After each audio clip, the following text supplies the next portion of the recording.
بناو خودی مازن دلووان 22 مهاچار 2026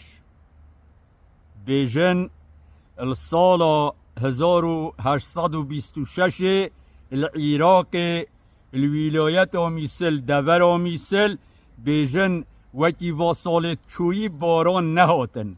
وقتی باران نهاتین بونه هشکاتی بو هشکاتی و دخلو دام بی سرو بر بو تشت بی سرو بر بو والیه میسل جی والیه که زوردار بو دلیوی بخلکیوی و نبو بس بریوی لوی و مالاوی بو بیجن وقتی بو یا تنگاوی و باران نهاتین و عرد هشک بویو دخلو دام بی سرو بر بویو دارو بار بی سرو بر بویو سر هنده را بیجن وی ساله کلیه زر جیهاد بیجا وقتی هر ساله که کلیتت چه تشتی ناهیلید نه دخلودانی تیلید نه گیای تیلید نه بلگه داروباری تیلید چه تش نهیلا بیجن وضع عالم گلک بسرو بر بو خلق برسی بو و خلق تنگاو بو بن سیبر و حکمه اوی والیه زوردار بیجن پانه بو برساتی و بو نخوشی و بو تنگاوی و خلق معیز بو اینا خلق دور و میسل مجبور بون رابون سر هلدان کر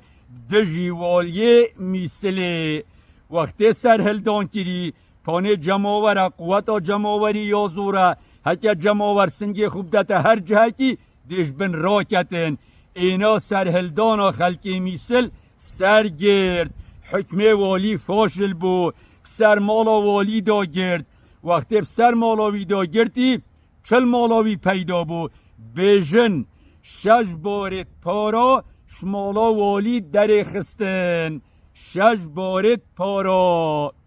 دلیوی خلقی وی ونه بو خلقی وی یه برسی و معیز بو اوی پارا کمد کرن به جهکوی والی او پارا الخلقی خو صرف کربان خلقی سرهلدان ند کر و دجاتیوی ند کر پارت ویجی گلک دوبومینن او دا حکم ویجی دریجه پیهت دان و جاوه گاوه گلک دولتا نخاسمت دولتت بسرمانا گلک حاکم یتهین احتمالا هکه سحکنه نشش بارت پارا احتمالا 6 بارت پارا دشمالت و دریخن و جا کانه او پارت هنه کانه دینار بوینه درهم بوینه زیر بویه چه بویه و جا هر حاکمه که جاوه خوب داته خلق خو ملت خو او دلووانی پی بد پارت وانجی دی بومینن او حکم واجی دی بومینید هر حاکمه که زورداریب کرد او پارا کن کرد او پارا الخلق خو الملت خو دولت خو نصرف کرد حکم ویجی دیج دستت وی چید او پاره هیجی همی دیج دست چن او دی بیتا خسارت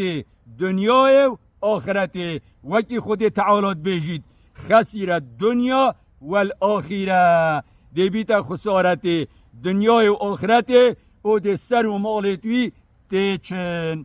ام دعاش خود تعالات کن خود تعالی دین ما ولات ما آخا ما شرف و کرامت ما پارزید والحمد لله رب العالمين